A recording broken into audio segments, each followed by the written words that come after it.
Sup everyone, welcome to Salvo EDC. Today I'm back with a limited edition Spyderco Yojimbo 2 with a DLC coded 20CV blade, fully blacked out hardware and classy 10 G10 scales. This specific combination of colors and materials is the result of a collaboration between Spyderco and DLT Trading. It was released in 2021 and as I remember, it flew off the shelves pretty quickly, surprising nobody, as the premium 20CV blade was a huge upgrade over the basic S30V steel that the Yojimbo originally came with. CPM 20CV is the crucible equivalent of Bowler M390 or Carpenter 204P, and it is one of my favorite blade materials. I'm not into 20CV as much as I love S90V or S110V, but it's undoubtedly an amazing EDC blade steel that has very high edge retention, medium toughness, super high corrosion resistance, and it's fairly okay to sharpen. At least in my opinion. After using the Spyderco Yojimbo for 2 years, I think the 20CV blade steel fits the design well. Although the Yojimbo 2 was meant to be a self-defense tool designed by Spyderco's in-house martial arts expert Michael Janich, but it is still a perfect knife for regular EDC use. You know, I find myself working with cardboard very often, and the first time I tried the Yojimbo, I was surprised how well this 3-inch Wharncliffe blade glides through the box. It has a super pointy tip and a beautiful hollow grind. It gives me the impression of a razor blade that our grandfathers used for shaving. And honestly, this form factor appeals to me. I also really like that the blade is DLC coated. By far this is my #1 favorite blade finish that I ever had on any of my knives, period. And Spyderco delivered on this coating super well. Even after hardcore use, this thing looks like brand new. One time by accident I poked it into an aluminum bucket which left an ugly snail trail on my blade, and I was kicking myself because I thought I scratched up my fancy knife, but nope. I just literally spread aluminum particles across the blade like butter, and later I could wipe it off with some oil and a cloth. And it was pretty epic to see this diamond coated super steel showing another metal who is the boss. But the biggest news for me was not even the coated blade. The thing that made me truly hyped for this knife was the fully blacked out hardware. I remember well that back in the days Spyderco sold their coated blades with shiny steel liners. It was a super weird solution and it annoyed me deeply. So I remember vividly when Spyderco announced their very first fully blacked out liners on Blade Show 2021. And not else but the Yojimbo was the first ever knife to get it. When I heard this, I was over the moon. I was literally running circles in my apartment, I was that hyped about it. And I love the fact that my Yojimbo is one of the first ever Spyderco knives, arriving with a fully blacked out compression lock. I swear to you, if Batman had to choose a pocket knife, he would pick the Yojimbo 2 simply because of the aesthetics. Besides looking mean, the Yojimbo is very ergonomic. When I hold it in my hand, the knife just locks in and it feels like a natural extension of my arm with zero hotspots. This ramp on the blade has a perfect angle for my thumb, and the textured G10 scales provide a rock solid grip. The 10 handle, in my opinion, makes the knife look super fancy, and this natural colorway is also fairly easy to conceal. You definitely do not need a deep carry clip on the Yojimbo. The standard Spyderco clip is perfect in my opinion. It has just the right amount of flex to it, and it also disappears in the hand. On top of that, sticking with a shallow carry profile makes a lot of sense on the Yojimbo, because it guarantees a quick and secure draw in sticky situations, which is probably the main reason why this knife was originally created. The tactical intent is also indicated by the name, as Yojimbo means bodyguard in Japanese.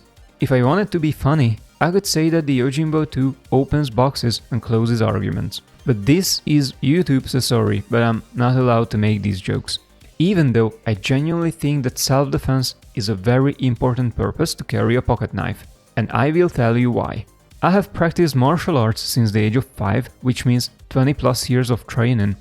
As a junior, I was a national Kempo champion. Later as an adult, I was working as a martial arts instructor at a local university, so I have the experience, I know how to use these blades if I have to, and I understand what makes a good self-defense knife.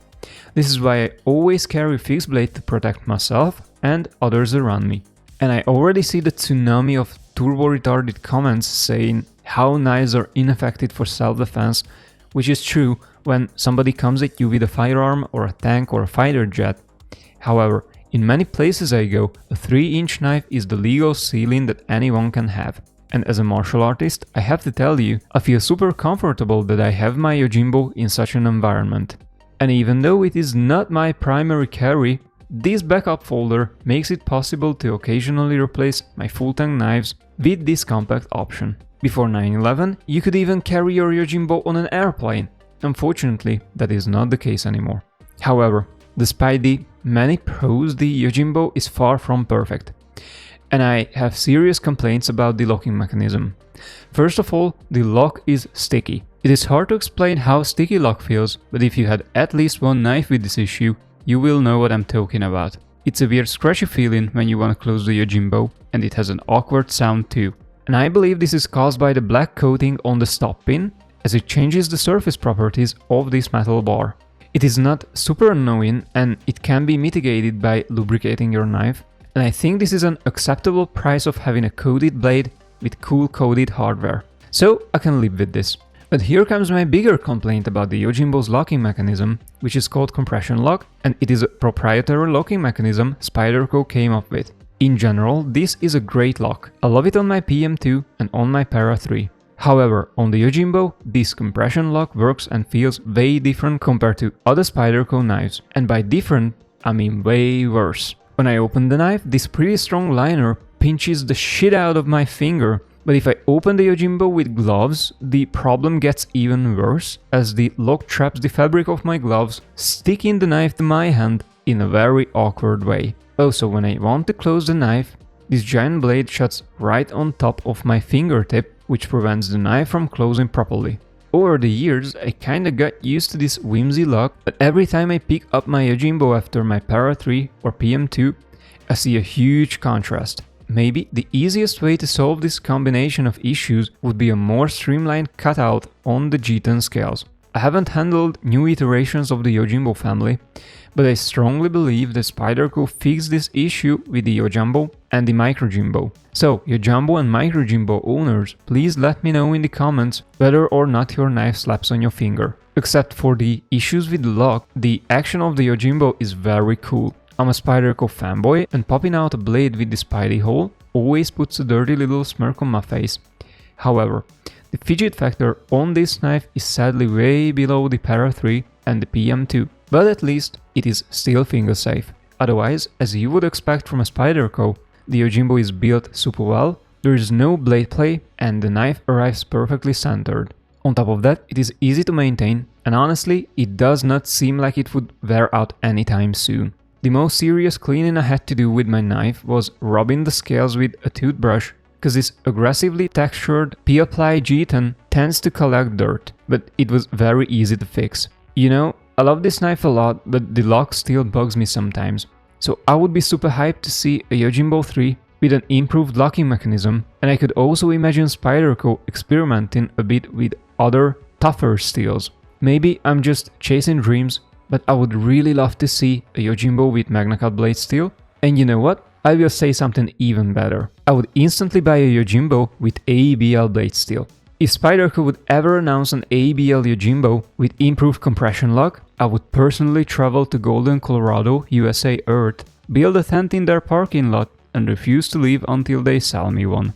What do you think about this, guys? What blade steel would you love to see on the Yojimbo?